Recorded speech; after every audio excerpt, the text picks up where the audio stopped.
Salam dostlar, hər vaxtınız xeyir olsun. Mən Kamil müəllim. Yenə də YouTube kanalımda sizin üçün maraqlı bir sualın izahına çalışacağam. Deməli, bu dəfə sizin üçün ədəbiyyatdan bir sualın izahına baxırıq. Gəlin sualımızın izahına keçək. Ancaq izaha keçməmişdən öncə hər kəsdən xahiş edirəm ki, kanalıma abunə olun, videolarımı bəyənin, şərhlər yazın və kanalımı davamlı olaraq izləyin. Kanalımda çox yaxın zamanlarda daha maraqlı deyək mövzuların izahı ilə bağlı paylaşımlar olacaqdır.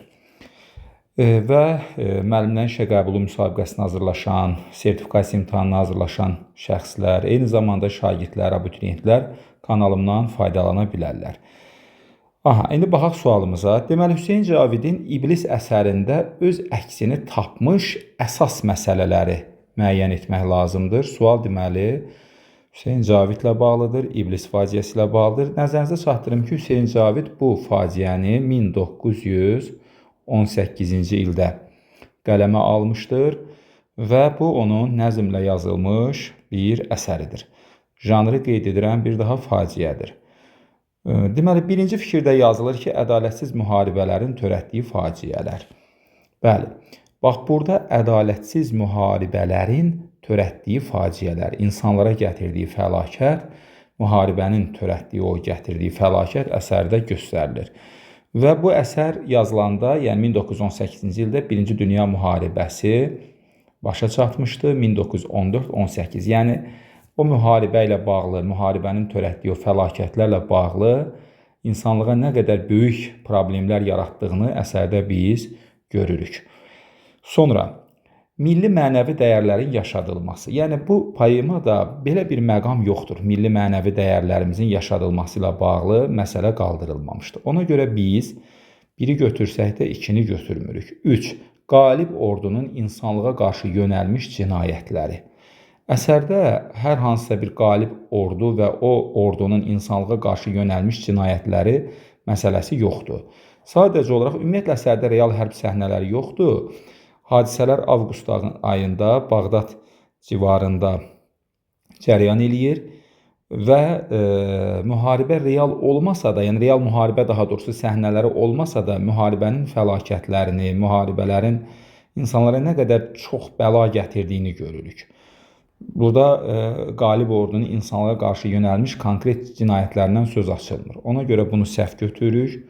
Doğma yurdlarını müdafiə edənlərin faciəli aqibəti. Ümumiyyətlə, burada konkret bir belə deyək də situasiya yoxdur ki, kimlərsə hansısa bir xalqın nümayəndələri, dövlətin insanları, nümayəndələri bir dövlət öz yurdunu müdafiə edir, ona qarşı müharibə elan olunub. Konkret belə bir məsələ yoxdur əsərdə. Ümumiyyətlə, Hüseyn Cavid müharibəni bir bəla kimi ümumiləşdirib göstərmişdir. Ona görə bax, bu da səhv fikir olacaq. Səbatsız insanların nəfsin quluna çevrilməsi.